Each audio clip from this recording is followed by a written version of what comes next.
The driver who caused the Humboldt Broncos bus crash that killed 16 people has lost his latest bid to stay in Canada and avoid deportation to India. CTV's Bill Fortier on the rookie trucker's next steps and how the families of the victims are reacting tonight. The tragic scene is still etched in the memory of a nation more than 5 years after the highway crash that left 16 people dead and 13 injured, most of them young hockey players. Tonight, Jaskirat Singh Sidhu, the man behind the wheel of the truck that hit the Humboldt Broncos bus, is one legal step closer to deportation. He and his wife are very disappointed.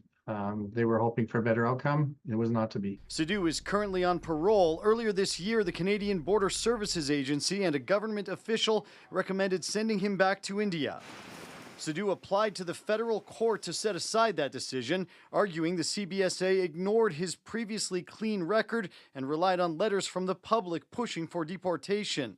The judge disagreed, saying in his decision, "I find that the processes followed by the officer and the delegate were fair, having regard to all of the circumstances." We were glad to hear this information this morning. For some parents of the young hockey players killed, this decision brings comfort. We just want them to go away. We think that in our lives, that'll make our lives better. For others still grieving, this is just another chapter in the excruciating ordeal. While I feel sad for Mr. Sidhu here that he has to leave, for our family, we're just going to continue going forward. Sidhu now has one last attempt to stay in Canada. His lawyer says he will seek to maintain his permanent resident status on humanitarian and compassionate grounds. They have a child now, a child with very high medical needs.